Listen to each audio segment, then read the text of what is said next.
আসসালামু আলাইকুম ওয়া রাহমাতুল্লাহি ওয়া বারাকাতুহু। ইন্নাল হামদালিল্লাহি নাহমাদুহু ওয়া নাস্তাঈনুহু ওয়া নাস্তাগফিরুহু ওয়া নাউযু বিল্লাহি মিন শুরুরি আনফুসিনা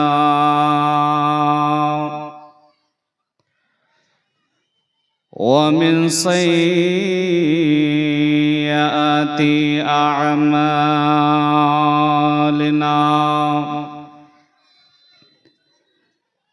من يهدي الله فلا مضل له ومن يضلله فلا هادي له ونشهد أن لا إله إلا الله وحده لا شريك له ونشهد أن سيدنا ونبينا ومولانا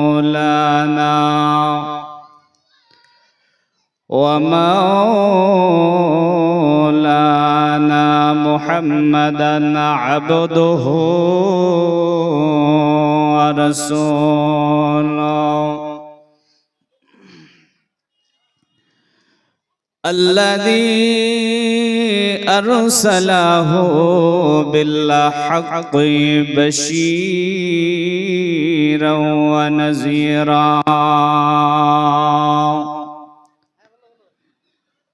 وداعيا إلى الله بإذنه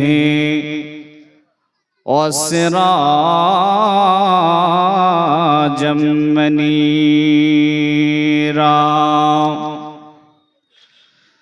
فقد قال الله تبارك وتعالى في كلامه المجيد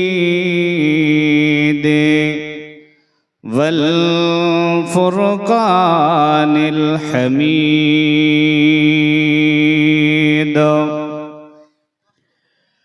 أعوذ بالله من الشيطان الرجيم بسم الله الرحمن الرحيم وأما من خاف مقام ربه ونهى النفس عن الهوى فإن الجنة هي المأوى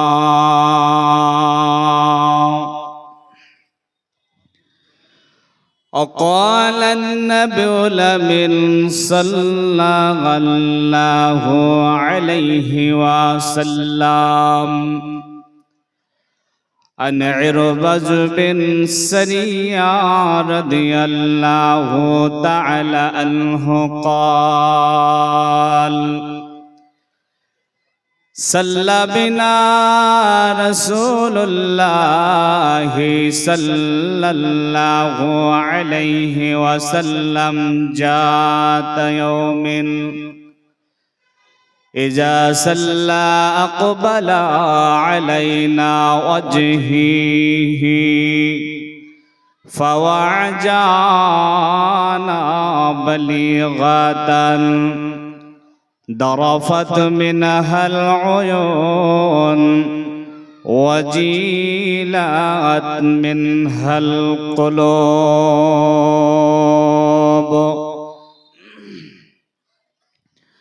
رب اشرح لي صدري ويسر لي أمري واحلل عقدة من لساني يفقه قولي ربي زدني علما اللهم ربي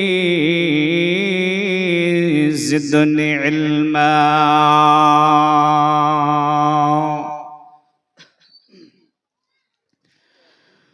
او شہر محبت جہاں مصطفیٰ ہے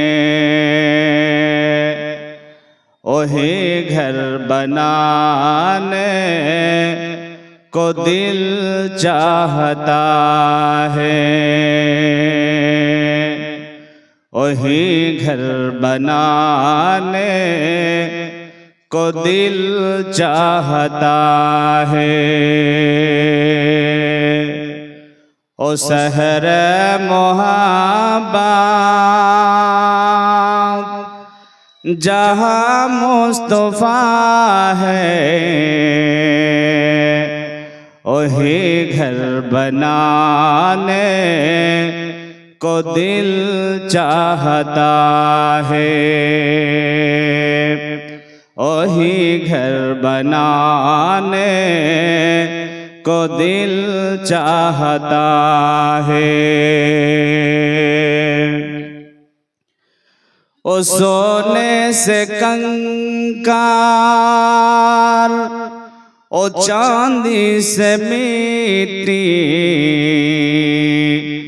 نظر میں بسانے کو دل چاہتا ہے نظر میں بسانے کو دل چاہتا ہے او سحر محبت جہاں مصطفیٰ ہے وہی گھر بنانے کو دل چاہتا ہے وہی گھر بنانے کو دل چاہتا ہے ستاروں سے او چاند کہتا ہے ہر دم تمہیں کیا بتائے او ٹکڑوں کا عالم ستاروں سے او چاند کہتا ہے ہر دم تمہیں کیا بتائے او ٹکڑوں کا عالم اشارے میں آقا کے اتنا مزہ تھا کہ پھر ٹوٹ جانے کو دل چاہتا ہے کہ پھر ٹوٹ جانے کو دل چاہتا ہے او سحر محبت جہاں مصطفیٰ ہے وہی گھر بنانے کو دل چاہتا ہے وہی گھر بنانے کو دل چاہتا ہے বর্তনাবাদ হাজী পর্বতিয়া রিয়াজুল উলুম মাদ্রাসার উন্নতি কল্পে বিরাট ইসলামিক ধর্মসভার সুনামধন্য মহামান্য জলসা কমিটির সুনির্বাচিত মহাযোগ্যতম সভাপতি ফজিলাতুল শেখ জনাব মাওলানা মোহাম্মদ মোকাম্মেল হোসেন সাহেব প্রধান শিক্ষক অত্র মাদ্রাসা আজকে সভা সম্মানিত সহ সভাপতি জনাব মাওলানা মোহাম্মদ সজ্জাদুর রহমান সাহেব ইমাম বর্তনাবাদ বড় জমা মসজিদ সম্মানিত উলামায়ে কেরাম সম্মানিত আইম্মায়ে কেরাম সম্মানিত মুআজ্জিন আযম সামনে বসে থাকা শ্রদ্ধাভজন স্মৃতিভজন বয়োজ্যেষ্ঠ বয়োকনিষ্ঠ ইসলাম দরদি ভাতৃমণ্ডলী, জনতার অন্তর আড়ালে বসে আছেন সম্মানিতা মা এবং বোনেরা, সর্বাগ্যে আমরা শুকুর এবং সুজুদ জ্ঞাপন করছি সেই মহিয়ান গরিয়ান সর্বশক্তিমান আল্লাহ সুবহানাহু ওয়া তাআলার নিমিত্তে, যিনি আজকে একটা মাদ্রাসা কেন্দ্রিক আলোচনা সভাতে বসে কোরআন এবং সুন্নাহ শোনার সুবর্ণ সুযোগ করে দিয়েছেন। সেই মহান রবকে সন্তুষ্ট করার জন্য সাজদাবনিতভাবে শ্রদ্ধা জড়িত কণ্ঠে আবেগের সঙ্গে মোহাব্বতের ভাষাতে সকলে মিলে বলুন আলহামদুলিল্লাহ। দরুদ এবং সালাম অজস্র ধারায় বর্ষিত হোক বিশ্ব বরেণ্য নেতা তাজদারে মাদানী নবী কুল শিরোমণি, যিনার আগমনে পৃথিবীর অশান্তি নির্মূল হয়েছিল, মারামারি কাটাকাটি লাথালাতি ফাটাফাটিকে উৎখাত করে ধর্ষণ বস্ত্রহরণ অবহরণের মোকাবিলা করে সারা পৃথিবী থেকে অশান্তির আগুনকে নিভিয়ে শান্তির ঝান্ডা উড্ডীন করেছিলেন যিনি, তিনি হলেন আপনার আমার প্রাণ প্রিয় বিশ্ব বরেণ্য সকলের আদরণীয় গ্রহণীয় জন মন ধন্য জগতীয় মন্য সুনাম ধন্য মা আমিনার নয়নের তারা, মা হালিমার হৃদয় সম, মা খাদিজার প্রিয়তম হাবিবে তবিবে লবিবে মুস্তাফা জনাবি মুহাম্মদুর রাসূলুল্লাহ সাল্লাল্লাহু আলাইহি ওয়াসাল্লামের উপর অজস্র ধারায় বর্ষিত হোক দরুদ এবং সালাম। আপনারা বলুন আল্লাহুম্মা সাল্লি আলাইহি, আল্লাহুম্মা বারিক আলাইহি, আল্লাহুম্মা আমিন।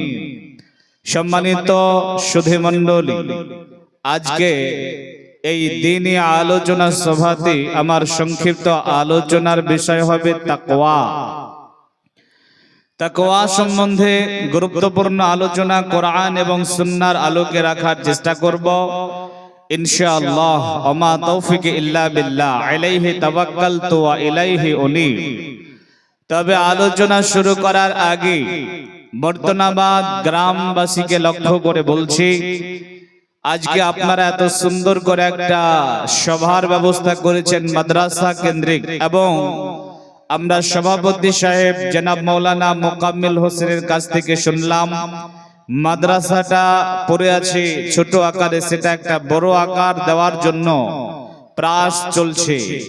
তো আপনারা যদি এমন করে সুন্দর করে সাজানোর পরে বাড়িতে বসে থাকেন তাহলে এই মাজমাটা ব্যর্থ হবে।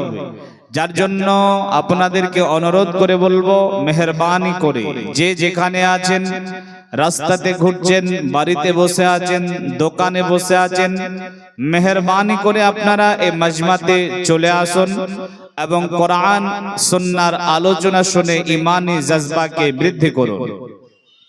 শুনুন, আবু হুরায়রা রাদিয়াল্লাহু তাআলা আনহু বলছেন, হাদিসের রাবি আবু হুরায়রা, তিনি বলছেন আল্লাহর নবী সাল্লাল্লাহু আলাইহি ওয়াসাল্লাম বলেছেন, আতলুনা কিতাবাল্লাহি ওয়া সুন্নাতে রাসূল সাল্লাল্লাহু আলাইহি সাল্লাম, যেখানে আল্লাহ আল্লাহর রাসূলের কথা আলোচনা করা হয় সে জায়গাতে আল্লাহর তরফ থেকে চারটা জিনিস হয়। বর্তনাবাদের ভাইয়েরা মায়েরা বোনেরা যেখানে আছেন, আপনাদের কর্ণকুহরে নিশ্চয় আমাদের আওয়াজ পৌঁছাচ্ছে, মনোযোগ দিয়ে শোনেন। আপনারা যারা সামনে বসে আছেন তারাও মনোযোগ দিয়ে শোনেন। হাদিসের রাবি হচ্ছেন আবু হুরায়রা রাদিয়াল্লাহু তাআলা আনহু, তিনি বলেন রাসূলুল্লাহ সাল্লাল্লাহু আলাইহি ওয়াসাল্লাম বলেছেন, আতলুনা কিতাবাল্লাহি ওয়া সুন্নাতে রাসূল সাল্লাল্লাহু আলাইহি ওয়াসাল্লাম, যেখানে আল্লাহ আল্লাহর রাসূলের কথা আলোচনা করা হয় সেই জায়গাতে আল্লাহর তরফ থেকে চারটা জিনিস হয়। কয়টা হয়? আপনারা যারা আমার সামনে বসে আছেন মনোযোগ আমার দিকে দিতে হবে, ধ্যান মন মস্তিষ্ক আমার দিকে দিয়ে আলোচনা শুনতে হবে। একটু সবাই বলেন তো, যেখানে কোরআন এবং সুন্নাহর আলোচনা হয় সেখানে কয়টা জিনিস হয়? চারটা জিনিস হয়। তার এক নাম্বার নাজালাত আলাইহিমুস সাকিনা, জায়গাটাকে আল্লাহ নিরাপদ করে দেন, বলেন না সুবহানাল্লাহ। নাম্বার 2 হাফাতহুমুল মালায়েকা, সেখানে আল্লাহর অগণন ফেরেশতার আগমন ঘটে, বলেন না সুবহানাল্লাহ। নাম্বার 3, গাশিয়াতহুমুর রাহমা, আল্লাহর রহম দিয়ে আল্লাহ জায়গাটাকে সেফটি করে দেন।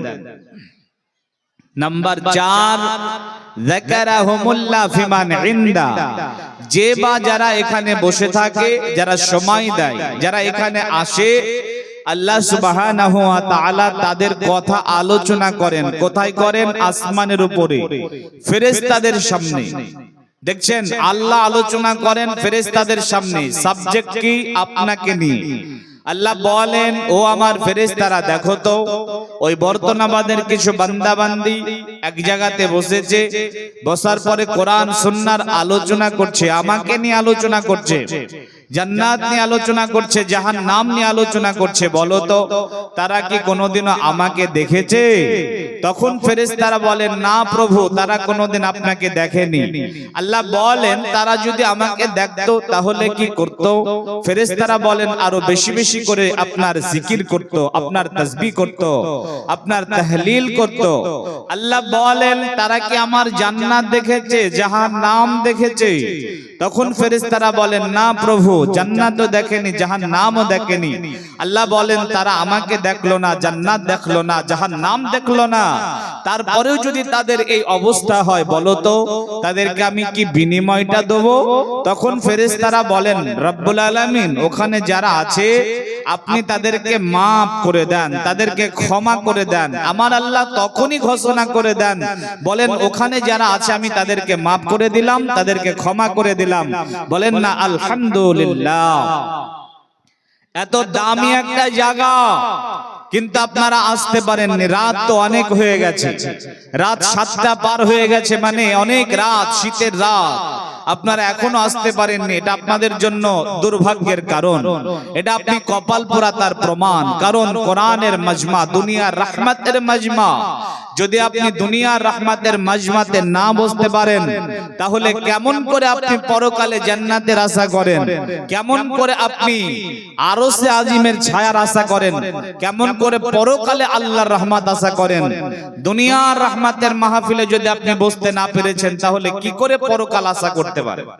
যার জন্য আমি প্রত্যেকটা বর্তমানবাদের ভাইদের কাছে, মা বোনেদের কাছে অনুরোধ করব, যাবতীয় কাজকর্ম যাহা কিছু আছে পরিত্যাগ করে আপনারা এই মাজমাতে এসে কোরআন এবং সুন্নাহর আলোচনা শুনে ঈমানি জজবাকে বৃদ্ধি করুন। ভাইরা আমার, আপনারা যতজন মানুষ বসে আছেন, আলহামদুলিল্লাহ অনেক মানুষ আপনারা এসে গেছেন, তবে যারা আপনারা পরে এসে দূরে বসে আছেন, পরের মতো করে একটু আপন হয়ে একটু সামনে আসুন না। সবাই একটু আসুন বাবজি, ওই যে দূরে যারা বসে আছেন, মেহেরবানি করে আপনারা সবাই উঠে সামনে চলে আসুন। এত সামনে জায়গা ফাঁকা পড়ে আছে, আর আপনারা এসে পিছে বসে গেছেন। কি ভাই, আপনারা কি কথা বুঝতে পারছেন না, নাকি উঠবেন না? আসুন একটু মেহেরবানি করে এই সামনের দিকে চলে আসুন। যারা পিছনে বসে আছেন, উঠুন, এক এক করে উঠুন, সামনে চলে আসুন। এই ছেলেরা, এই যে 3 জন এক জায়গায় বসে আছে, বাপ সামনে চলে এসে একেবারে সামনে। মুরব্বী, এই যে 2টা বাচ্চা নিয়ে বসে আছেন, আপনিও সামনে চলে আসেন, কেউ পিছনে থাকবেন না। যারা পরে আসবে তারা পরে বসবে। মেহরবানি করে সবাই সামনে চলে আসুন, উঠুন, একটু আল্লাহর রাস্তায় উঠে চলে আসুন, সামনের দিকে আসুন, কাছ থেকে দেখুন, আলোচনা শুনুন, দেখবেন ইনশাআল্লাহ এই আলোচনা আপনার দুনিয়া এবং পরকালে কাজে আসবে। আসুন আল্লাহর রাস্তায়, ওই 2-3টা লোক উঠলে ইনশাআল্লাহ হয়ে যাবে। বসে যান, সবাই বসে যান, মাজমাটা সুন্দর লাগবে, বসুন। আর আমার দিকে তাকিয়ে আলোচনা বোঝার চেষ্টা করুন, শোনার চেষ্টা করুন। আলোচনার বিষয় হচ্ছে তাকওয়া। তাকওয়া কাকে বলে এটা বোঝানোর জন্য আপনাদেরকে 2টা জিজ্ঞাসা করব, সবাই অ্যানসার দেবেন, বাংলাদেশের শ্রোতার মতো হবেন। এই বছর আমি প্রায় বাংলাদেশে 65টা জলসা করেছি। তো বাংলাদেশে জলসা করে মজা পাই, কারণ বাংলাদেশের শ্রোতারা কথার অ্যানসার দেয় বক্তার, আপনারা তাদের মতো বলবেন। বলেন তো, পৃথিবীতে আমরা আছি, একদিন আমাদেরকে এই পৃথিবীটাকে ছেড়ে আবার চলে যেতে হবে, হবে না? হবে না? হবে। এই কথা আমরা সবাই জানি, সবাই বিশ্বাস করি। আর একটা অ্যানসার দেন, আমরা মরে যাব, কবরে রেখে চলে আসবে, এই পর্যন্ত শেষ, নাকি একদিন আবার আল্লাহর সামনে আল্লাহর কাঠগড়াতে দাঁড় হতে হবে? হবে না? হবে না? দাঁড় হতে হবে। দুইটা বিষয় বোঝার চেষ্টা করেন। এক, জানি মরতে হবে। দুই, জানি যে মরা পর্যন্ত শেষ নয়, আবার আল্লাহর সামনে দাঁড়াতে হবে। আল্লাহ আমাদের জিজ্ঞাসাবাদ করবেন, আল্লাহ আমাদের হিসাব নেবেন। এই দুইটা বিষয় জানার পরে পৃথিবীতে আমরা বেশি গুনাহ করি নাকি বেশি নেকি করি? অবশ্যই আমরা গুনাহ করি। দিন শেষে রাতের বেলায় হিসাব করতে বসবেন, দেখবেন সারাদিন শুধু গুনাহ আর গুনাহই করেছেন। তাহলে দেখেন তো বিষয়টা কেমন হয়ে গেল। জানি যে মরে যেতে হবে, পৃথিবীটা চিরস্থায়ী না, জানি যে আল্লাহর সামনে দাঁড়াতে হবে, তারপরেও কেন আমরা গুনাহ করি? কারণটা কি? কারণটা হলো একটা চার চাকা গাড়ি, উদাহরণটা ভালো করে শোনেন। একটা চার চাকা গাড়ি, গাড়িটার সব ঠিক আছে, গাড়িটা ঝা চকচকে, গাড়িটার ইঞ্জিন ভালো আছে, ড্রাইভার ভালো আছে, পেপারস ঠিক আছে, শুধুমাত্র ব্রেক কাটা আছে। বলেন তো ওই ব্রেক ফেল গাড়িটা রাস্তায় নিয়ে গেলে অ্যাক্সিডেন্ট করবে না করবে না? অবশ্যই অ্যাক্সিডেন্ট করবে। তাহলে গাড়িটার সব আছে, শুধুমাত্র ব্রেক নেই, এই কারণে গাড়িটা অচল গাড়ি, গাড়িটা অ্যাক্সিডেন্ট যোগ্য গাড়ি। ঠিক সেই রকম আমরা সব জানি যে মরতে হবে, জানি যে কবর আছে, হাসর আছে, পুলে সিরাত আছে, রবের দরবার আছে, জান্নাত আছে, জাহান্নাম আছে। এই সব কিছু জানার পরেও আমরা কেন গুনাহ করি? তার কারণ হচ্ছে আমাদের হৃদয়ে ছোট্ট একটা জিনিসের কমতি আছে, তার নাম হচ্ছে তাকওয়া, তার নাম হচ্ছে আল্লাহর ভয়, তার নাম হচ্ছে আল্লাহ ভীতি। যার জন্য আমরা পাপ করি। একটা মানুষ নামাজ পড়ে না কেন? কারণ আল্লাহর ভয় তার হৃদয়ে নেই। রোজা করে না কেন? আল্লাহর ভয় নেই। সেই ব্যক্তি হজ কর ফরজ তারপরও করে না কেন? আল্লাহর ভয় নেই। যাকাত দেয় না কেন? আল্লাহর ভয় নেই। জিনা ব্যভিচার করে কেন? আল্লাহর ভয় নেই। হারাম খায় কেন? আল্লাহর ভয় নেই। মিথ্যা কথা বলে কেন? আল্লাহর ভয় নেই। যাবতীয় গুনাহ পৃথিবীর মাটিতে করে কেন? কারণ তার হৃদয়ে আল্লাহর ভয় নেই। যদি আল্লাহর ভয় থাকতো তাহলে কখনো কোনো গুনাহ করতে পারতো না। এই কারণে আল্লাহ রাব্বুল আলামিন মহাগ্রন্থ আল কোরআনে বলেছেন, ইয়া আইয়ুহাল্লাযীনা আমানুত্তাকুল্লাহা হাক্কা তুকাতিহি ওয়া লা তামুতুন্না ইল্লা ওয়া আনতুম মুসলিমুন। আল্লাহ বলেন, ও আমার ঈমানদার বান্দা বান্দিরা, তোমরা আমাকে ভয় করিও, ভয় করার মতো ভয় করিও, মুসলমান না হয়ে মরিও না। এটা আল্লাহর অর্ডার। তাহলে আল্লাহকে ভয় করতে হবে, এটা আল্লাহর অর্ডার, এটা আল্লাহর নির্দেশ, এটা আল্লাহর অর্ডার। আর আল্লাহর অর্ডার হচ্ছে ফরজ। আল্লাহর ইবাদত, আল্লাহর আইনকে মেনে, আল্লাহর হুকুমকে মেনে, আল্লাহর অর্ডারকে মেনে চলা, এটা হচ্ছে ফরজ ইবাদত। ভাইরা আমার, আমার নবী তিনার সাহাবায়ে কেরামদেরকে সব সময় বলতেন আল্লাহকে ভয় করিও। শুনেন হাদিস, বিসমিল্লাহির রহমানির রহিম। عن عربج بن سنيا رضي الله تعالى عنه قال صلى بنا رسول الله صلى الله عليه وسلم ذات يوم إذا صلى أقبل علينا وجهه فوعجانا بليغة ضرفت منها العيون وجيلات منها القلوب। বন্ধুরে আমার, গভীর মনোযোগ দিয়ে আলোচনা শ্রবণ করেন। ইরবাজ বিন সানিয়া রাদিয়াল্লাহু তাআলা আনহু বলছেন, সাল্লাবিনা, আল্লাহর নবী কোন একদিন আমাদের মসজিদে চলে এলেন। সাল্লাবিনা, আল্লাহর নবী আমাদের সালাতের ইমামতি করলেন। যখন সালাত শেষ হয়ে গেল, জাল্লা ওয়াজহিহি, আল্লাহর নবী তিনার চেহারাটা আমাদের দিকে ঘুরিয়ে বসলেন। ওয়াজানা বালিগাতান, এবারে দয়ার নবী একটুখানা ওয়াজ করলেন, একটুখানা বয়ান করলেন, একটুখানা জলসা করলেন। এ নবীর উম্মতের দলেরা, আল্লাহর গোলামেরা, বর্তনাবাদের ভাইরা, মায়েরা, বোনেরা, ভালো করে শোনেন। ইরবাজ বিন সানিয়া রাদিয়াল্লাহু তাআলা আনহু বলছেন, বলছেন, আল্লাহর নবী যখন বক্তব্য রাখছিলেন, আল্লাহর নবী যখন বয়ান করছিলেন, আল্লাহর নবী যখন হাদিস শোনাচ্ছিলেন, তখন মসজিদের মধ্যে যতজন সাহাবা ছিল সকলে অঝর নয়নে কান্না করতে আরম্ভ করেছে। সকলের চোখ দিয়ে ঝরঝর করে পানি ঝরতে আরম্ভ করেছে। ওয়াজিলাত মিনহাল কুলুব, আর সকলের অন্তরটা ভয়ে কম্পিত হয়ে গেছে।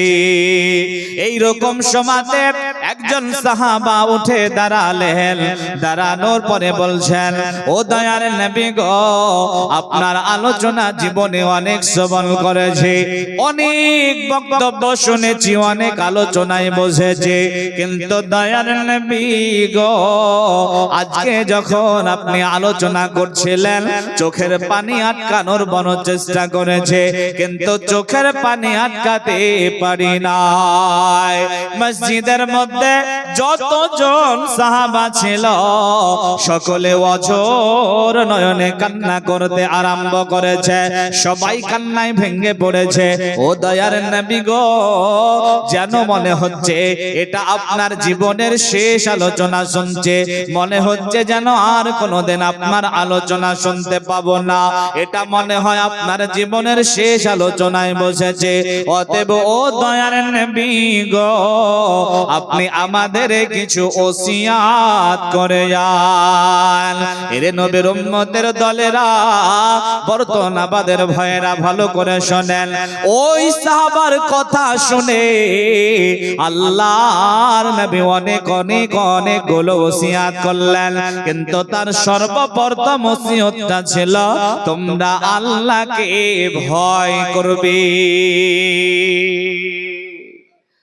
আল্লাহর নবী তিনার সাহাবাদেরকে সদা সর্বদা সব সময় চলতে ফিরতে উঠতে বসতে সব সময় তিনি এই কথাই বলতেন যে তোমরা তাকওয়াশীল ব্যক্তি হয়ো, হৃদয়ে রবের তাকওয়া লালন করিও, আল্লাহকে ভয় করে জিন্দেগি যাপন করিও, আল্লাহকে ভয় রেখে দুনিয়া করিও। এই রকম করে আমার নবী তিনার সাহাবাদেরকে সদা সর্বদাই কথা বলতেন। আপনারা বুদ্ধিমান মানুষ, একটা ছোট্ট কথা জিজ্ঞাসা করি, সবাই আনসার দেবেন। চুপ করে বসে থাকলে আলোচনা করতে ভালো লাগে না। বলেন তো, আমার নবী যে জামানায় পৃথিবীতে এসেছিলেন, জামানাটার নাম কি বলতে পারবেন আপনারা? কি বলেন, একবার বলেন। জাহেলিয়াতের জামানা, বর্বরতার জামানা, মূর্খের জামানা, অজ্ঞতার জামানা।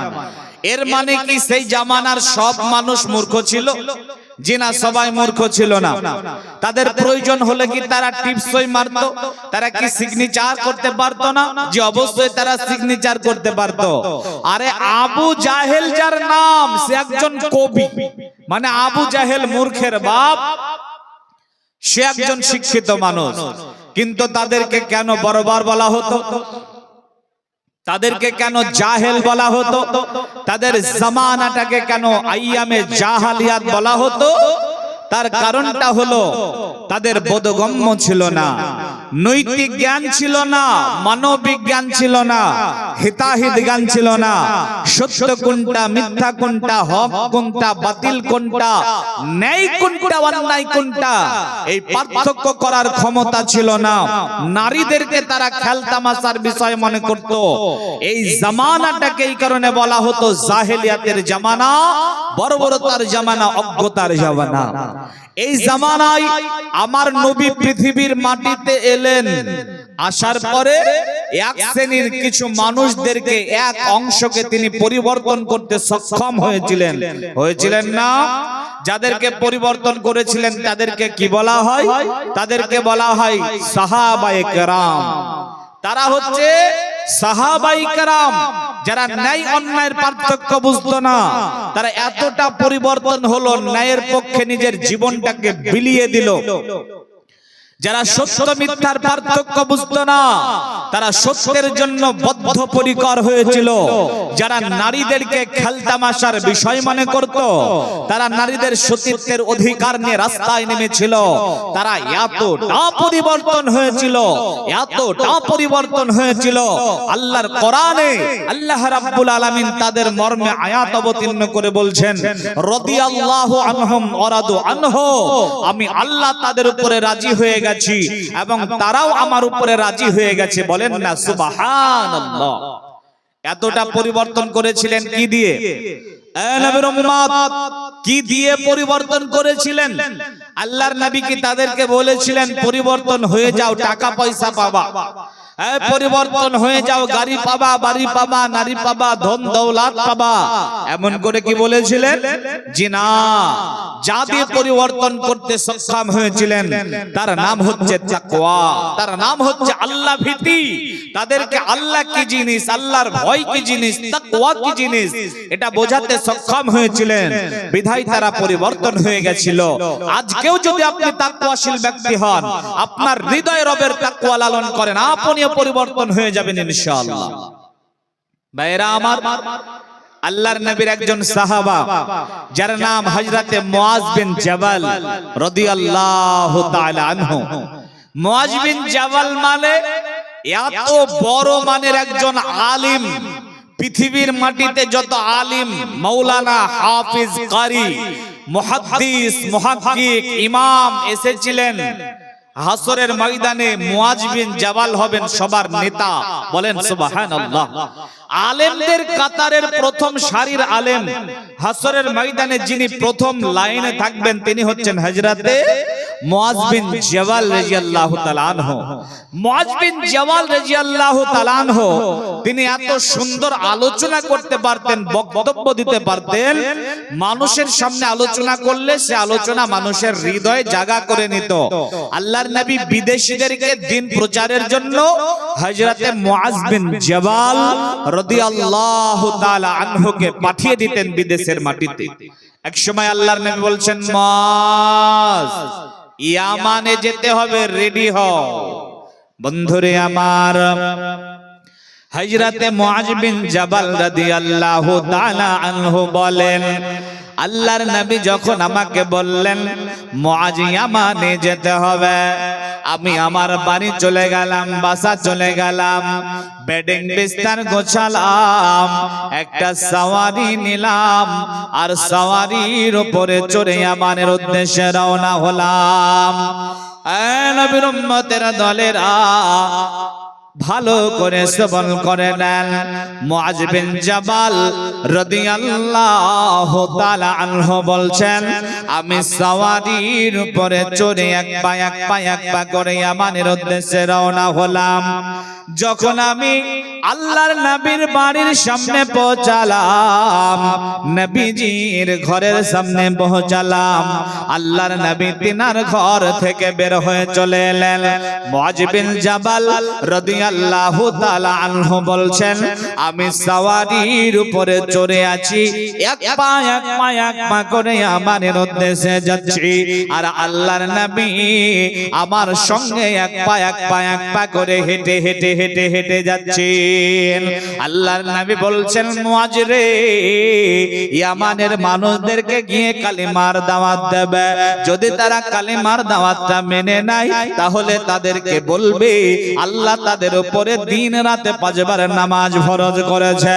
এই রকম করে হযরতে মুআজ বিন জাবাল রাদিয়াল্লাহু তাআলা আনহু ইয়ামানের মাটিতে কেমন করে দাওয়াতি কাজ করবে এটা আল্লাহর নবী তিনাকে প্রশিক্ষণ দিচ্ছেন। আল্লাহর নবী তিনাকে শিখাতে শিখাতে অনেকটা রাস্তা গেলেন। এবারে যেখান থেকে তিনি আর যাবেন না, যেখান থেকে তিনি বিদায় নেবেন, যেখান থেকে হযরতে মুআজ বিন জাবালকে ইয়াকা যেতে হবে, এই জায়গাতে আল্লাহর নবী বলছেন, মুআজ শোনো রে, ইয়ামান থেকে যখন তুমি আসবে মনে হয় তোমার সঙ্গে আমার আর দেখা হবে না। মুআজ শোনো, তুমি আমার কবরের পাশ দিয়ে আর আমার মসজিদের পাশ দিয়ে মদিনাতে আসবে।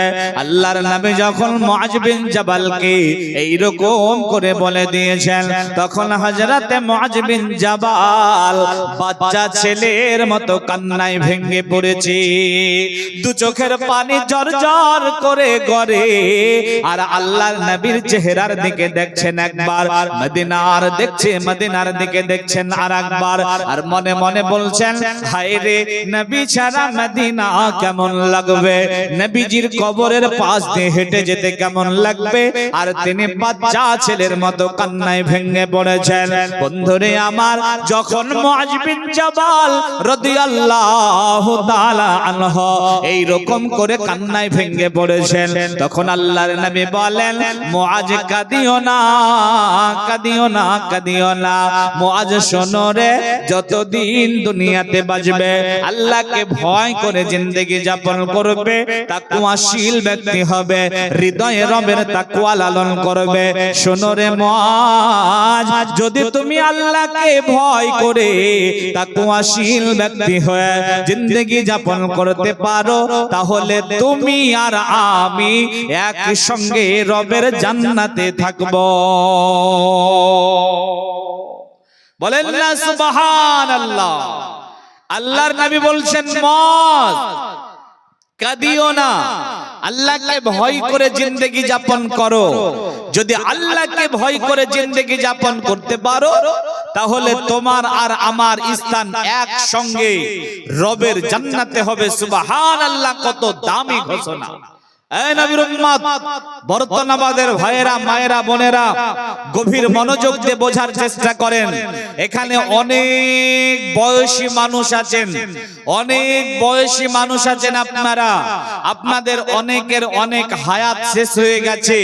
আপনার বয়স যেটাই হোক না কেন ভাইয়ান, কখনো কি আপনার মনে এই চিন্তা জাগ্রত হয়েছে যে কেন আমি 1450 বছর আগে পৃথিবীতে এলাম না? 1450 বছর আগে যদি পৃথিবীর মাটিতে আসতাম, তাহলে নবীজির সঙ্গে থাকতে পেতাম। আবু হুরায়রার মতো, ওমর রাদিয়াল্লাহু তাআলা আনহুর মতো, ওসমান গনির মতো এইরকম চিন্তা চেতনা ভাবনা কি আপনার হৃদয় কখনো হয়েছে? কখনো হয় নাই। আমার দিকে লক্ষ্য করুন, বোঝার চেষ্টা করুন। এখানে অনেক যুবক ভাই আছেন। যুবক ভাই, আপনাদের মন কি কখনো আপনাদেরকে কথা বলেছে যে কেন 1450 বছর আগে পৃথিবীতে এলাম না? 1450 বছর আগে পৃথিবীতে এলে নবীজির জামানায় আসতাম, নবীজির সঙ্গে থাকতাম। এইরকম কি চিন্তা ভাবনা আপনাদের মনে কখনো হয়েছে?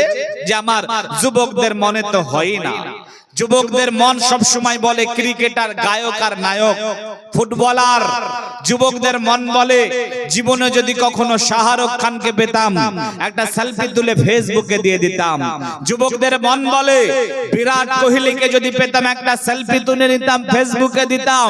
যদি মেসি, নেইমারকে পেতাম, হানি সিঙ্গারকে পেতাম, তাদের সঙ্গে একটু সময় কাটাতাম। এটা যুবকদের মন বলে। আর এটা যে বলে তার প্রমাণ হলো যুবকদের চেহারা। আজকে আমার যুবকদেরকে দেখেন, চারিদিককার চুলগুলাকে কাটে আর মধ্যখানে জুতা পরিষ্কার করা বেরাস রাখে। রাখে না? রাখে না? দেখবেন আমার যুবকেরা যেই প্যান্টটা পরে, সেই প্যান্টটা 5-7 জায়গায় সিরা প্যান্ট, সিরা প্যান্ট টাকা দিয়ে কিনে তারপরে পরে। ওদের মন সব সময় ক্রিকেটার, গায়ক আর নায়কদের কথা বলে।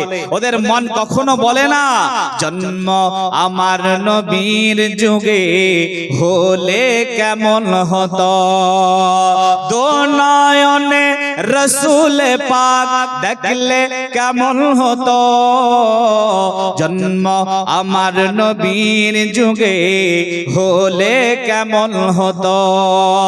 দিন কত আলোচনায় থাকতাম আমি অধাম, সামনে হতেন রসুল পাক, পাশে সাহাবাগণ, আবু বকর, ওমর, উসমান, আলী সঙ্গী কেমন হতো জন্ম আমার নবীর যুগে হলে কেমন হতো দুনয়নে রসুল পাক দেখলে কেমন হতো জন্ম আমার নবীর যুগে হলে কেমন হতো বন্ধু আমার পৃথিবীর মাটিতে তো নবীজির সঙ্গে থাকার সৌভাগ্য হয় নাই যদি আপনি মনে করেন জান্নাতে নবীজির সঙ্গে থাকবো একই সঙ্গে থাকবো তাহলে তাকওয়াশীল ব্যক্তি হন হৃদয়ে রবের তাকওয়া লালন করুন আল্লাহকে ভয় করে জিন্দেগি যাপন করুন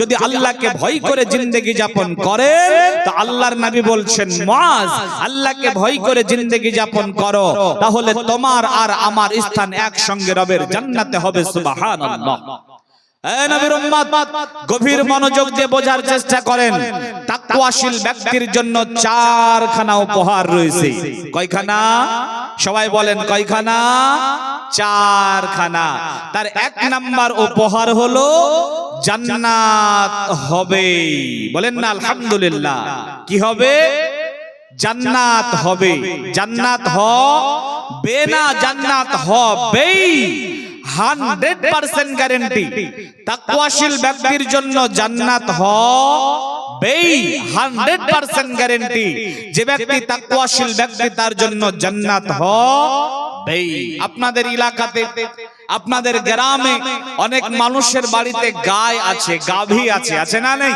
আছে না গায় আছে গাভী আছে আপনারা অনেক মানুষ এখানে আছেন যেগুলাকে লালন পালন করেন গায় গাভী বলেন তো যে একটা গাভীর উলান থেকে মানে বাট থেকে দুগ্ধ দহন করলেন দুগ্ধ দহন করার পরে ওই দুগ্ধটা আবার গাভীর যেটা গাভীর উলান থেকে পড়লো বালতিতে পড়লো যদি আপনাকে বলা হয় যে এই বালতিতে যে দুগ্ধটা পড়েছে এই দুগ্ধটা গাভীর উলানে আবার প্রবেশ করাতে হবে গাভীর বাটে আবার প্রবেশ করাতে হবে এটা কি সম্ভব কথা বলেন সম্ভব অসম্ভব একটা গাভীর উলান থেকে দুগ্ধ দহন করার পরে ওই দুগ্ধটা আবার গাভীর উলানের মধ্যে প্রবেশ করানো যেমন অসম্ভব ঠিক সেই রকম যেই ব্যক্তি তাকওয়াশীল ব্যক্তি তার জাহান্নাম যাওয়া সম্ভব বলেন না সুবহানাল্লাহ নবী আমার বলেন লা ইয়ালিজুন নার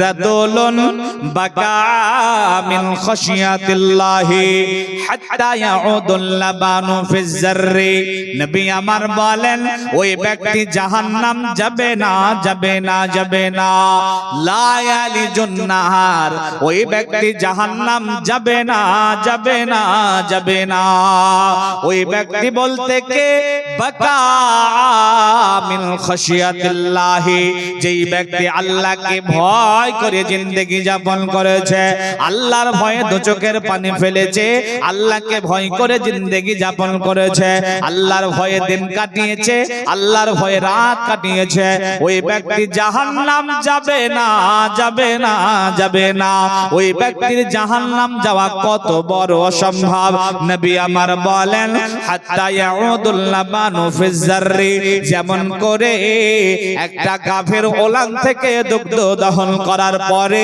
ওই দুগ্ধটা আবার গাভীর ওলানের মধ্যে প্রবেশ করানো অসম্ভব ঠিক সেই রকম যেই ব্যক্তি আল্লাহকে ভয় করে জিন্দেগি যাপন করে ওই ব্যক্তির জাহান্নাম যাওয়া অসম্ভব অতএব বন্ধুরে আমার আল্লাহকে ভয় করে জিন্দেগি যাপন করলে তাকওয়াশীল ব্যক্তি হলে এক নাম্বার উপহার হলো ও জাহান্নাম যাবে না যাবে না যাবে না আমার আল্লাহ বলেন জাযাউহুম ইনদা রাব্বিহিম তাদের বদলা আল্লাহর কাছে রয়েছে বদলাটার নাম কি জান্নাতু আদনিন চিরস্থায়ী জান্নাত তাজরি মিন তাহতিহাল আনহার যার তল দিয়ে নহর প্রবাহিত হবে খালিদিনা ফিহা আবাদা যেখানে তারা চিরস্থায়ী প্রবেশ করবে একবার প্রবেশ করলে আর কোনোদিন বেরোতে হবে না কোনোদিন যৌবন শেষ হবে না, কোনোদিন চেহারা নষ্ট হবে না,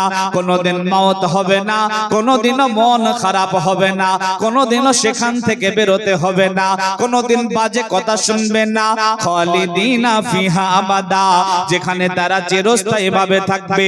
আমার আল্লাহ বলেন রাদিয়াল্লাহু আনহু, আমার আল্লাহ তাদের উপরে রাজি থাকবে, ওয়ারাদু আনহুম, এবং তারাও আল্লাহর উপরে রাজি থাকবে।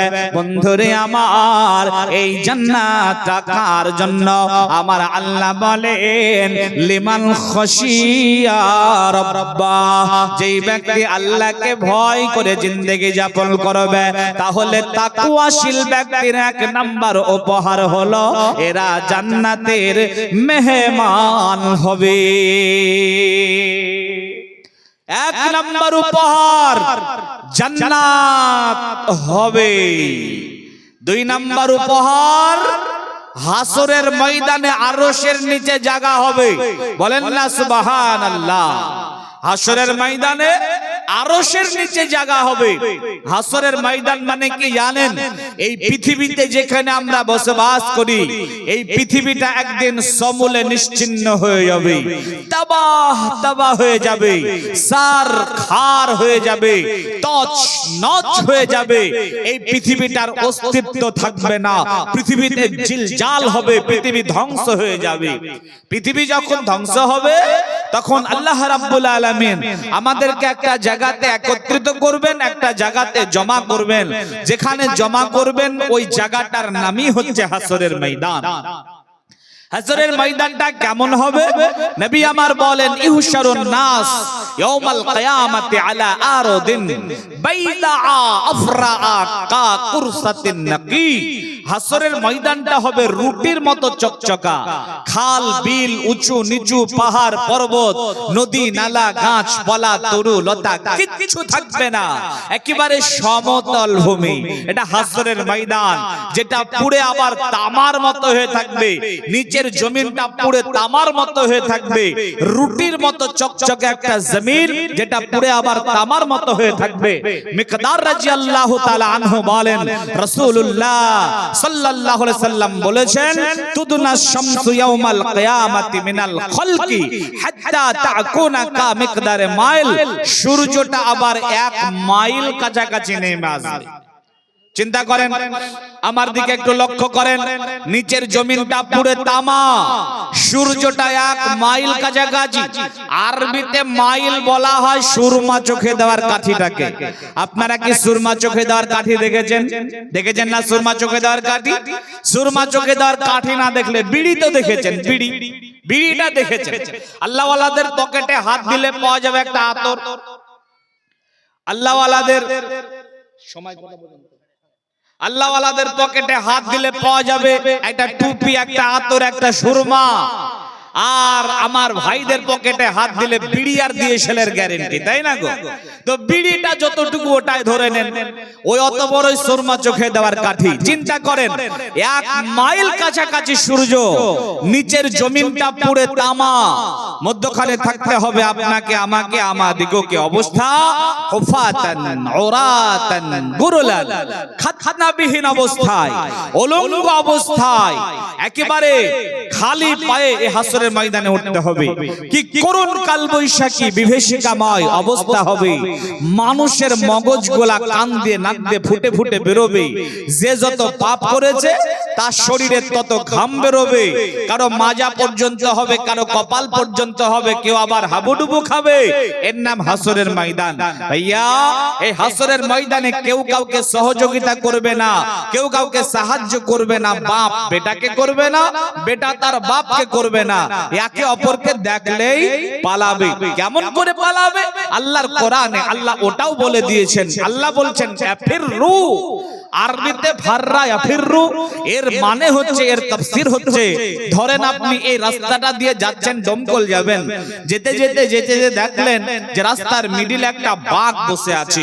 বাঘটা আপনাকে দেখা মাত্রই আপনাকে খাওয়ার জন্য আপনার দিকে দৌড়াচ্ছে, তাড়াতে আরম্ভ করলো। তো বলেন তো ভাই, বাঘটার ভয় আপনি পালাবেন না? পালাবেন না? অবশ্যই পালাবেন। এমনি পালানো আর বাঘের ভয়ে পালানো, হিংস্র প্রাণীর ভয়ে পালানো যেমন তফাৎ আছে। হিংস্র প্রাণীকে দেখে মানুষ যে দৌড়টা দেয় জানটাকে বাঁচানোর জন্য, ওই দৌড়টাকে আরবিতে বলা হয় ফাররা ইফিররু। আল্লাহর কোরআনে আল্লাহ বলেছেন ইফিররু। হাসরের ময়দানে আপনার ভাই আপনাকে দেখে এমন করে পালাবে, আপনার সন্তান যার জন্য হারাম হালাল বিবেচনা করেন না, শুধু রোজগারি করেন, এই সন্তান এমন করে পালাবে, স্ত্রী পালাবে, আত্মীয় স্বজন পালাবে, কেউ কাউকে সহযোগিতা করবে না। আরে নবীগণ বলবেন ইয়া নাফসি ইয়া নাফসি, আমার কি হবে আমার কি হবে। ঈসা আলাইহিস সালাম বলবেন ইয়া নাফসি ইয়া নাফসি। মুসা আলাইহিস সালাম বলবেন ইয়া নাফসি ইয়া নাফসি। ইব্রাহিম আলাইহিস সালাম বলবেন ইয়া নাফসি ইয়া নাফসি। কি করুণ দিন হবে চিন্তা করেন। কিন্তু বড় দুর্ভাগ্যের বিষয় হলো নবীগণ যেখানে ইয়া নাফসি করবে, বাংলাদেশের কোন এক পীর সাহেব নাকি এই হাসরের ময়দানে জাহাজ নিয়ে বেরোবে। উনি বলছেন এই কথা, উনি বলছেন হাসরের ময়দানে জাহাজ নিয়ে বেরোবো আর আমার মুরিদগুলাকে সব জাহাজে চাপাবো। বলেন নাউজুবিল্লাহ। নবীগণ বলবেন ইয়া নাফসি। আরে 3 নাম্বার শ্রেণীর পীর নাকি জাহাজ নিয়ে বেরোবে। ভাইয়া, এই কঠিন হাসরের ময়দানে মানুষ একটু আরামের জায়গা খুঁজবে, ছায়ার জায়গা খুঁজবে। বন্ধুরে আমার, ভালো করে শ্রবণ করে নেন। বিশ্ব নবী বলছেন এখানে কোনো ছায়া থাকবে না, একটা মাত্র ছায়া থাকবে, সেটা হলো আরশে আজিমের ছায়া। এখানে সবাই জায়গা পাবে না, 7 রকমের মানুষ জায়গা পাবে। আর 7 রকমের মধ্যে একটি হলো রাজুলুন যাকারাল্লাহ খালিয়াতান ফাফাজাত আইনা। যেই ব্যক্তি দুনিয়াতে আল্লাহকে ভয় করে জিন্দেগি যাপন করেছে, তাকওয়াশীল ব্যক্তি ছিল, রাত কাটিয়েছে, দিন কাটিয়েছে আল্লাহর ভয়ে। গভীর রাত্রিতে উঠে গেছে, মসজিদের বারান্দায় বসে, মসজিদের ভিতরে বসে দু চোখের পানি ফেলে ফেলে অঝরে কান্নায় ভেঙে পড়েছে। ব্যবসা করেছে আল্লাহর ভয়ে, বাণিজ্য করেছে আল্লাহর ভয়ে। আল্লাহর ভয় রেখে যেই ব্যক্তি দুনিয়া করেছে, এই ব্যক্তি কঠিন হাসরের ময়দানে আরশের নিচে জায়গা পাবে। নাম্বার 3, আমার সময় খুব স্বল্প, আবার একটা বড় দায়িত্ব দেওয়া হয়েছে, তবে আলোচনার হকটুকু আদায় করে নেই। নাম্বার 3, আমার আল্লাহ বলেন বিসমিল্লাহ الرحمن الرحيم ومن يتق الله يجعل له مخرجا ويرزقه من حيث لا يحتسب। আল্লাহ বলেন যে ব্যক্তি আল্লাহকে ভয় করে জিন্দেগি যাপন করবে, আমার আল্লাহ বলেন ইয়ারযুকুহু, আমি আল্লাহ তার রিজিকের বন্দোবস্ত করব। আল্লাহ বলেন বান্দা কেমন রিজিকের বন্দোবস্ত করব শোনো। লিমান হাইসু লা ইয়াহতাসিব, যে রিজিকের আশা তুমি কোনদিনও করো নাই। তাহলে বন্ধুরে, আল্লাহকে ভয় করে জিন্দেগি যাপন করলে 3 নম্বরের উপহার হলো আমার আল্লাহ অজানা রিজিক দান করবেন। বলেন না সুবহানাল্লাহ। রিজিকটাকে আপনি জানো তেন বিষয় মনে করিয়েন না। রিজিক হচ্ছে একটা ব্যাপক বিষয়। আজকে পৃথিবীর মানুষ যাই করুক না কেন, তার পিছনে একটা উদ্দেশ্য লুকিয়ে রাখে, তার নাম হচ্ছে রিজিক। তার নাম রিজিক। আপনিও যাই কিছু করেন, আপনার সেই কাজের পিছনে একটা উদ্দেশ্য লুকিয়ে রাখেন, তার নাম হচ্ছে রিজিক। দেখবেন কিছু মানুষ এই ঠান্ডার সময়তে ঠান্ডা পানিতে নেমে মাছ ধরেছে, ওই মাছগুলাকে আবার বাজারে বিক্রি করার জন্য দৌড়াচ্ছে। ও এত কষ্ট করলো কেন? রিজিকের জন্য। কিছু মানুষ সবজি কিনে বাজারে দৌড়ায় রিজিকের জন্য। কিছু মানুষ সকালবেলা হলে ঘাড়ে ব্যাগ নিয়ে অফিস আদালতে যায়, আবার কিছু মানুষ ঘাড়ে কোদাল নিয়ে ক্ষেত খামারে যায়। উভয়ের একটাই উদ্দেশ্য, তার নাম হচ্ছে রিজিক। রিজিকের জন্য মানুষ কি না করে, হয়রান হয়ে যাবেন, আশ্চর্য হয়ে যাবেন। রিজিকের জন্য মানুষ কি না করে। কিছু মানুষ আছে যারা নারীও না, যারা পুরুষও না, এমন আছে না যাদেরকে আমরা কি বলি, যাদেরকে আমরা বলি হিজরা। ওই হিজরা আছে কিছু, দেখবেন ট্রেনে তারা হাততালি মারে আর মানুষের কাছ থেকে টাকা কালেকশন করে, জোর করে গুতা মেরে টাকা নেই। তা আমি বাংলাদেশ সফরে 3য় সফরে যাচ্ছিলাম, আপনার দিনাজপুরের হিলি বর্ডার হয়ে, বর্ডারে এমন কিছু লম্বা লাইন হয়, লম্বা লাইনে দাঁড়িয়ে আছি, আমার সামনে ওই 2টা হিজরা আছে যারা ভারত থেকে বাংলাদেশ যাচ্ছে। বাংলাদেশের হিজরা কিন্তু ভারতে এসেছিল, এখন তারা বাংলাদেশে যাচ্ছে। একের পর এক ইন্ডিয়ান ইমিগ্রেশনে কাজ হলো, বাংলাদেশের ইমিগ্রেশনে কাজ হলো। কাজ করার পর যখন আমরা বাংলাদেশে এন্ট্রি করলাম, দেখলাম ওই দুইটা হিজড়া দূরে দাঁড়িয়ে গল্প করছে তাদের ব্যাগপত্র রেখে। আর কয়েকটা বাচ্চা এসে ওই ব্যাগগুলাকে খুলে দিল, চকলেট ছিল নিয়ে নিল, বিস্কুট ছিল নিয়ে নিল, আরো কিছু ছিল সেগুলা এক এক করে বের করতে আরম্ভ করলো। তো ওইখানে একটা লোক দাঁড়িয়ে ছিল, আমি তাকে বলছি ভাইয়া এই যে হিজড়ার ব্যাগগুলা বাচ্চাগুলা যে নিয়ে নিল জি, তখন আমাকে ওই লোকটা বলছে হুজুর এই বাচ্চাগুলা ওই হিজড়াটার। আমি তো গেলাম আশ্চর্য হয়ে, ওনাকে বলছি কি ভাই বাংলাদেশের হিজড়াদেরও বাচ্চা হয় না? না হিজড়া আবার কবে থেকে বাচ্চা দিয়ে আরম্ভ করলো?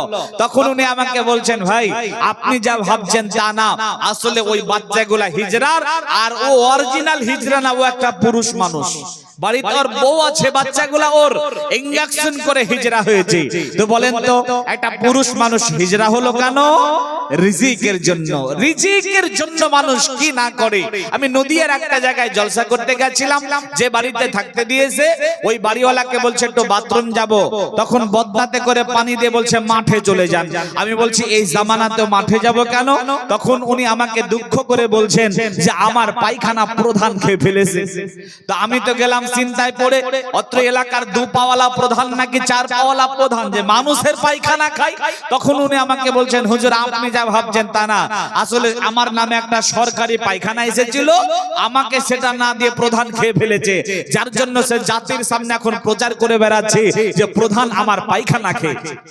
তাহলে বলেন প্রধান পায়খানা খেলো, রাস্তার কয়েক কোটি টাকার কাজ এসেছে, কয়েক লাখ টাকায় সেরে দিয়েছে ইঞ্জিনিয়ার, কন্ট্রাক্টর আর এই নেতা মাথাগুলা মেরে খেয়ে দিয়েছে। কিছুদিন পর আপনাদের বর্তনাবাদের যে রাস্তা, এই রাস্তার মতো যখন হয়ে গেছে, তখন জাতি রাস্তা দিয়ে হাঁটে আর বলে ওই তোরা রাস্তার খোয়া খেলি, পাথর খেলি, বালি খেলি, বলে না বলে না? তো বলেন মানুষ পায়খানা খায়, সিমেন্ট খায়, বালি খায়, সুদ খায়, ঘুষ খায়, হারাম খায়, পুরুষ মানুষ হিজড়া সাজে কেন? শুধুমাত্র রিজিকের জন্য। আল্লাহ বলেন বান্দা বর্তনাবাদের ভাইরা মায়েরা বোনেরা ভালো করে শোনেন, আল্লাহ বলেন বান্দা রে সুদ খেতে হবে না, ঘুষ খেতে হবে না, হারাম খেতে হবে না, মানুষের পায়খানা মেরে খেতে হবে না। আল্লাহ বলেন বান্দা রে আমাকে ভয় করে জিন্দেগি যাপন করবে, তাকওয়াশীল ব্যক্তি হবে, হৃদয়ে রবের তাকওয়া লালন করবে। আল্লাহ বলেন বান্দা যদি আমাকে ভয় করে জিন্দেগি যাপন করো, ইয়ারযুকু আমি আল্লাহ তোমার রিজিকের বন্দোবস্ত করব। আল্লাহ বলেন বান্দা কেমন রিজিকের বন্দোবস্ত করব? শুনে নাও, শুনে নাও, শুনে নাও। লিমান হাইসু লা ইয়াহতাসিব, যে রিজিকের আশা তুমি কোনদিনও করো নাই। এরে নবীর উম্মতের দল, ওই দেখেন গাছের ডালে পাখিগুলা বসে আছে, পৃথিবীর মাটিতে কত কোটি কোটি কোটি কোটি পাখি আছে।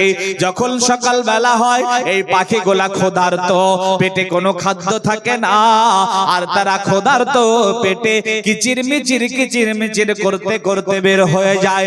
আবার যখন সন্ধ্যা বেলা হয় এই পাখিগুলা তারা ভরা পেটে বাসাতে ফেরে। বলেন তো পাখি কি জানতো তার রিজিক কোথায় ছিল? পাখি জানতো না, জানতো না, জানতো না। আমার আল্লাহ পাখিকে তার অজানা রিজিক খাইয়েছেন। আল্লাহ বলেন বান্দা আমি যেমন পাখিকে অজানা রিজিকের কাছে পৌঁছে দিই, অজানা রিজিক দান করে, আমি তোমাকে ঠিক সেই রকম অজানা রিজিক দেব। তবে শর্ত হলো আমাকে ভয় করে জিন্দেগি যাপন করবে। তাহলে তাকওয়াশীল ব্যক্তির 3 নাম্বার উপহার হলো আমার আল্লাহ অজানা রিজিক দান করবেন। নাম্বার 4 আমার আল্লাহ বলেন ওয়ামাইয়াত্তাকিল্লাহা ইয়াজআল লাহু মিন আমরিহি ইসরা, যেই ব্যক্তি আল্লাহকে ভয় করে জিন্দেগি যাপন করবে, তাকওয়াশীল ব্যক্তি হবে, আমার আল্লাহ তার কাজকে সাহায্য করে দেবেন, বিপদের সঙ্গী হবেন, সেই ব্যক্তির কাজকে আল্লাহ আসান করে দেবেন। বলেন না সুবহানাল্লাহ। ভাইরা আমার, এবার আপনাদের কাছে একটা রিকোয়েস্ট করব, সবাই বলবেন যে এত সুন্দর দামি দামি উপহার পাওয়া যাবে তাকওয়াশীল ব্যক্তি হলে, আল্লাহকে ভয় করে চললে। আপনারা কি আল্লাহকে ভয় করেন? একটু বলেন, সবাই বলেন, আল্লাহকে কি আপনারা ভয় করেন? আপনাদের হৃদয়ে কি আল্লাহর ভয় আছে? একটু সারা শব্দ দেন না গো, আমি কি কবরস্থানে বক্তব্য রাখছি নাকি? একটু সারা শব্দ দেন। কারা কারা আল্লাহকে ভয় করেন দেখি একটু হাতটা তুলেন তো, ডান হাত তুলবেন কিন্তু, ডান হাতটা তুলেন। আপনারা কি ভয় করেন না? যারা হাত তুলছেন না, আমার ভারতের শ্রোতাদের এই অবস্থা, তারা কথা বলতে নারাজ, একেবারে চুপচাপ রেডিও শুনতে পছন্দ করে। যে আগের জামানায় দাদাদেরকে দেখতাম রেডিও চালিয়ে দিয়ে কানের গোড়াতে ধরতাম, নিচের দিকে মুখ করে মাথাটাকে ঝুঁকাতো, মানে গভীর মনোযোগ দিয়ে শুনছে কিন্তু চুপ। আপনারা ঠিক সেই রকম। তো ভাইয়া, আপনাদের সবার অ্যানসার যে আপনারা আল্লাহকে ভয় করেন, এটা আপনাদের চিন্তা ভাবনা। আমি আমার হাতে আর আধা ঘন্টা টাইম আছে, আর 15টা মিনিট কথা বলবো, 15টা মিনিট দায়িত্ব পালন করব। গভীর মনোযোগ দিয়ে আপনারা আমার আলোচনা শোনেন, এটা আমার আলোচনার ভাইটাল এবং মূল পয়েন্ট। আসলে আপনি কি আল্লাহকে ভয় করেন? এই যে আপনার দাবি আপনি আল্লাহকে ভয় করেন, আসলে কি আপনি আল্লাহকে ভয় করেন? চলেন একটু কষ্টি পাথর দিয়ে যাচাই করে নেই, এই কোরআন দিয়ে আপনাকে যাচাই করে নেই, আসলে কি আপনি আল্লাহকে ভয় করেন কিনা। একটা কোরআনের আয়াত বলবো, একটা সঙ্গীতের একটা অংশ বলবো, এরপরে কোরআনের আয়াতটার মানে বলবো, এরপরে আপনাকে জিজ্ঞাসা করব যে আপনি আল্লাহকে আসলেই ভয় করেন কিনা। আপনি মনোযোগ দিয়ে শোনেন আর নিজে নিজে ভাবেন, একটু চিন্তা করেন যে আপনি কি আসলেই আল্লাহকে ভয় করেন, নাকি আপনি এমনিতেই মিথ্যা দাবি করছেন যে আপনি আল্লাহকে ভয় করেন। চলেন মনোযোগ দিয়ে শুনে একটু নিজের জীবনের সঙ্গে একটু মিলিয়ে দেখেন। আমার আল্লাহ বলেন, বিসমিল্লাহির রহমানির রহিম, ওয়া আম্মা মান খাফা মাকামা রাব্বিহি ওয়া নাহান নাফসা আনিল হাওয়া। যাদের হৃদয়ে আছে আল্লাহর ভয়, তারা কভু পথ ভুলে যায় না। যাদের হৃদয়ে আছে আল্লাহর ভয়, তারা কভু পথ ভুলে যায় না। আল্লাহর প্রেম ছাড়া এই দুনিয়ায় কারো কাছে কোনো কিছু চায় না। যাদের হৃদয়ে আছে আল্লাহর ভয়, তারা কভু পথ ভুলে যায় না। আল্লাহর প্রেম ছাড়া এই দুনিয়ায় কারো কাছে কোনো কিছু চায় না। রাতের আধারে যারা সিজদাতে রয়, দু চোখের অশ্রুতে নদী জানো বয়। ছলনার হাতছানি যত আসুক, পিছনে ফিরেও তাকায় না।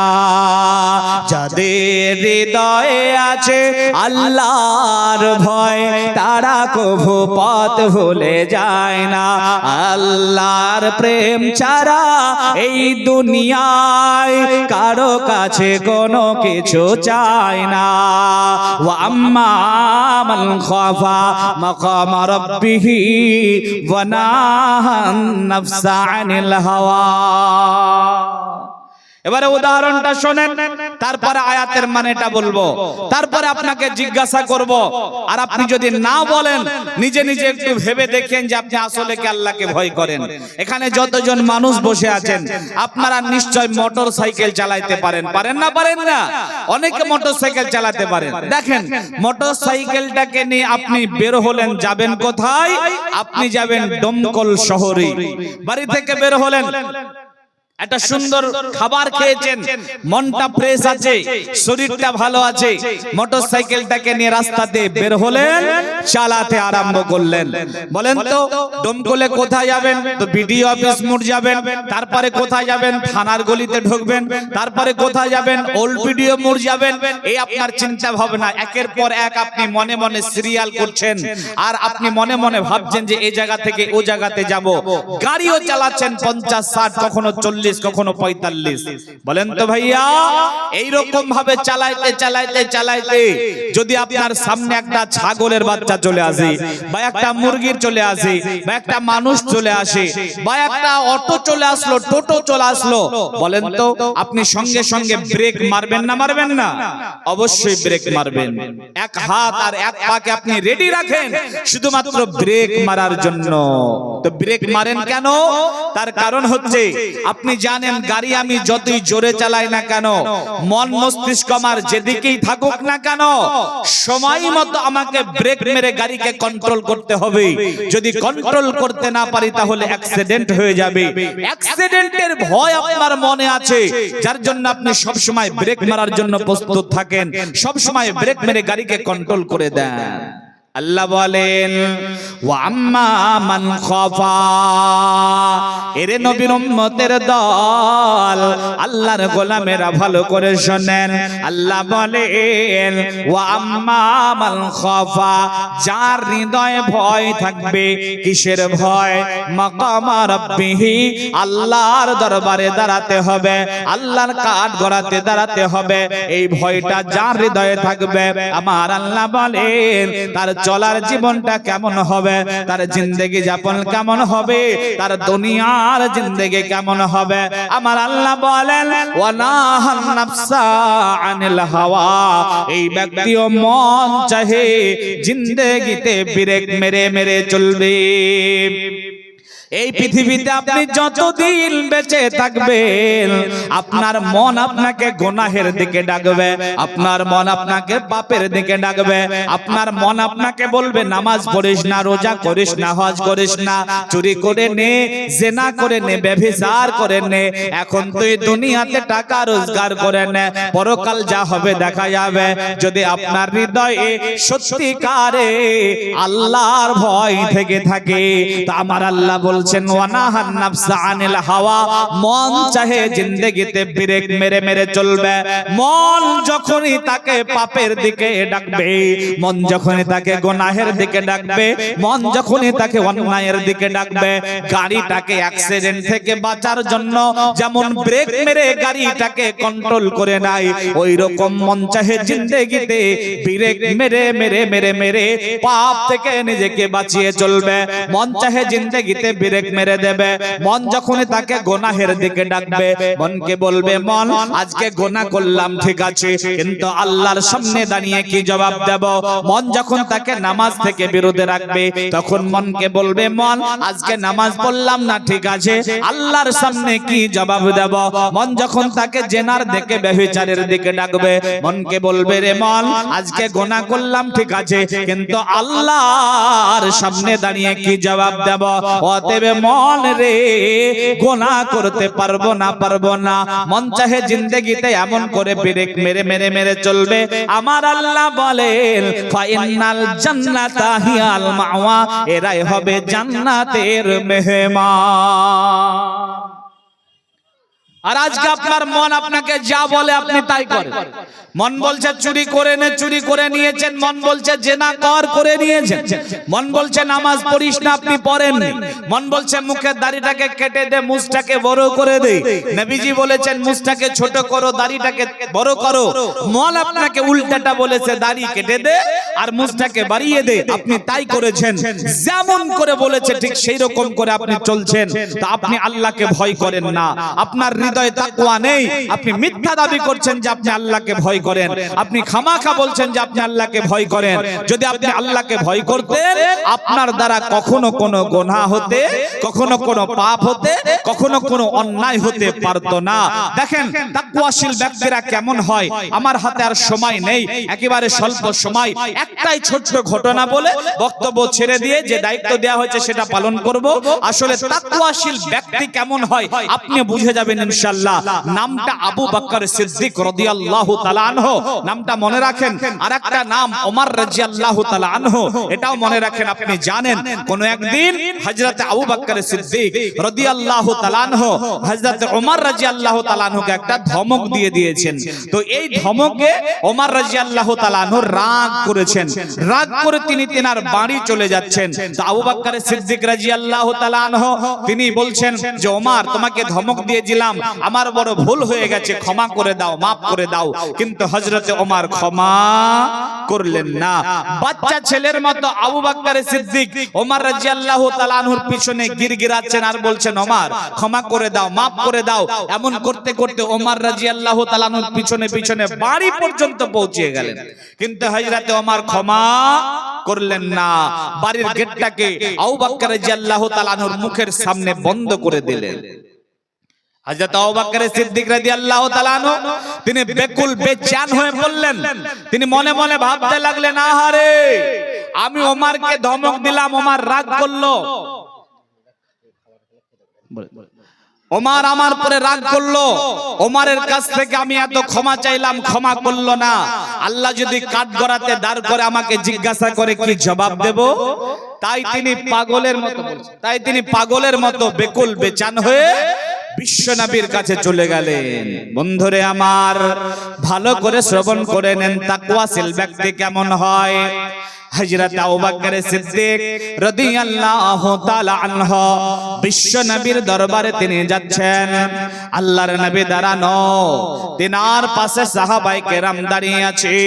আল্লাহর নবী বলছেন, ওরে আমার সাহাবারা, দেখো দেখো দেখো, দূর থেকে দেখো, যেন আবু বকর আসছে। আর একটু যখন আবু বকর কাছে গেছেন, তখন আল্লাহর নবী বলেন, ও আমার সাহাবারা দেখো, আবু বকরের হালাতটা দেখো, আবু বকরের অবস্থাটা দেখো।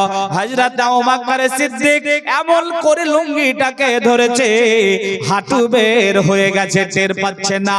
পাগলের মতো বিশ্ব নবীর কাছে যাওয়ার পরে বলছে, ও দয়ার নবী গো, আবু বকর হালাক হয়ে গেছে, আবু বকর ধ্বংস হয়ে গেছে, আবু বকর শেষ হয়ে গেছে। আল্লাহর নবী বলেন, আবু বকর কি হয়েছে বলুন? পৃথিবীর মানুষ যদি আপনাকে ভুল বোঝে, আমার আল্লাহ আপনাকে ভুল বুঝবে না। কি হয়েছে বলুন? হযরত আবু বকর সিদ্দিক রাদিয়াল্লাহু তাআলা আনহু বলছেন, আল্লাহর নবী, আমি ওমরকে একটা ধমক দিয়েছিলাম, ওমরের কাছ থেকে ক্ষমা চেয়েছি, ওমর রাগ করেছে, আমাকে ক্ষমা করে নাই। বিচারের কাজ করাই যদি আল্লাহ আমাকে বলে, আবু বকর আমার ওমরকে কেন ধমক দিয়েছিলা, হিসাবটা দাও, কি জবাব দেব? আমার কাছে কোনো অ্যানসার নেই, আমি ধ্বংস হয়ে যাব। অতএব ও দয়ার নবী গো, আপনি ওমরকে ডেকে আমার একটু ক্ষমার ব্যবস্থা করে দেন। ওইদিকে ওমর রাদিয়াল্লাহু তাআলা আনহু তিনি বাড়িতে চিন্তা করছেন, একটাই তো ধমক দিল আর এতবার ক্ষমা চাইলো, ক্ষমা করলাম না। যদি আল্লাহ আমাকে জবাব চাই, আল্লাহর কাঠগড়াতে দাঁড়িয়ে কি জবাব দেব? যদি বলে ওমর আমার আবু বকরকে কেন ক্ষমা করেছিল না, কি জবাব দেব? তাই তিনি চিন্তিত হয়ে বিশ্বনবীর কাছে চলে গেলেন। বন্ধু, এইখানে ওমর রাদিয়াল্লাহু তাআলা আনহু দাঁড়ানো, ওইখানে আবু বকর রাদিয়াল্লাহু তাআলা আনহু দাঁড়ানো। আল্লাহর নবী বলছেন, ওমর যখন 70 দিনের দাওয়াতটা নিয়ে তোমাদের কাছে গেছিলাম, দিনের দাওয়াতটা নিয়ে তোমাদের কাছে গেছিলাম, যখন আমি নবী এই দাওয়াত নিয়ে তোমাদের কাছে গেছিলাম, কিন্তু ওমর তোমরা আমাকে মানো নাই, আমাকে নিরাশ করে দিয়েছিলে, আমাকে ফেরত দিয়েছিলে, আমাকে ঘুরিয়ে দিয়েছিলে, আমাকে তোমরা মারতে গেছিলে, হত্যা করতে গেছিলে। কিন্তু আমার আবু বকর, যখনই আমি আবু বকরের কাছে গেছি, আমি নবী এই দাওয়াত নিয়ে, আমি যখন কোরআনের দাওয়াত নিয়ে গেছি, আল্লাহর দাওয়াত নিয়ে গেছি, আমার আবু বকর আমাকে দ্বিতীয় কোনো জিজ্ঞাসা করে নাই, সঙ্গে সঙ্গে মেনে নিয়েছে। কেন রে ওমর আমার আবু বকরের চোখ দিয়ে পানি বের করলে? কেন রে আমার আবু বকরকে কাঁদালে? কেন রে আমার আবু বকরকে কষ্ট দিলে? আমার খাতিরে তো ক্ষমা ক্ষমা করে দিতে পারতে। এইখানে আবু বকরও কান্না করে, ওইখানে ওমরও কান্না করে। আল্লাহর নবী দুজনার হাতকে এক জায়গায় করে দিলেন। এ দেখেন, এটা হলো তাকওয়াশীল ব্যক্তি। আপনার হৃদয় যদি এই তাকওয়া লালন করতে পারেন, আপনি ইনশাআল্লাহ ছোটখাটো গুনাহ হয়ে গেল, বড় গুনাহ তো দূরের কথা, ছোট গুনাহ হয়ে গেল, আপনি এই রকম করে ব্যাকুল বেচैन হয়ে যাবেন। আল্লাহ পাক আমাদের বোঝার তৌফিক এনায়েত করেন, আল্লাহুম্মা আমিন। তাকওয়াশীল ব্যক্তি হওয়ার তৌফিক এনায়েত করেন, আল্লাহুম্মা আমিন বলেন, আল্লাহুম্মা আমিন। ভাইরা আমার, যারা বিদেশি মানুষ এসেছেন, বিদেশি মেহমান এসেছেন, আপনাদের জন্য খাবারের ব্যবস্থা করা হয়েছে। মাদ্রাসা তো ভাই, মাদ্রাসা যাবেন, ওইখানে আপনাদের জন্য খাবারের ব্যবস্থা আছে। এখন হোক একটু পরে হোক, খাওয়া দাওয়ার কাজ শুরু হয়ে গেছে। আপনারা সেখানে যাবেন এবং আপনারা খাবার খেয়ে নেবেন। খোদা নিয়ে কষ্ট করে আপনারা বসে থাকবেন না। এটা 1 নাম্বার আবদার। 2 নাম্বার আবদার হলো, আমি আপনাদের সামনে আর মোটামুটি এই 10টা মিনিট সময় আর আছি। এই 10 মিনিটের মধ্যে ছোট্ট একটা আবদার করব, একটা ছোট্ট অনুরোধ করব, যেটা আমাকে দায়িত্ব দেওয়া হয়েছে। যদি আমার পরে যে বক্তাগুলো আসবেন, বাঘা বাঘা 2টা বক্তা আপনাদের জন্য অপেক্ষা করছে। কাটিহার থেকে এসেছে একজন, নদিয়া থেকে এসেছেন আরেকজন, মনিরুল ইসলাম মিফতাহি, বেলাল হোসেন সাহেব। ইনারা আপনাদের কাছে আসবেন, আলোচনা শোনাবেন, ওনারা আপনাদের কাছে আবদার রাখবেন। তবে শেষের দিকে আমি আপনাদের কাছে ছোট্ট ছোট্ট করে কিছু আবদার করে নিই। ভাইয়েরা আমার, আজকে জলসাটা করা হচ্ছে মাদ্রাসার জন্য। আরে মাদ্রাসা, এখানে কোরআন এবং হাদিসের শিক্ষা দেওয়া হয়। এটা আল্লাহর ঘর। রাসূলুল্লাহ সাল্লাল্লাহু আলাইহি সাল্লাম বলেছেন, আস-সাদাকাতু বুরহান, দান সাদাকা এটা হচ্ছে জান্নাতের ডকুমেন্টস। বলেন না সুবহানাল্লাহ।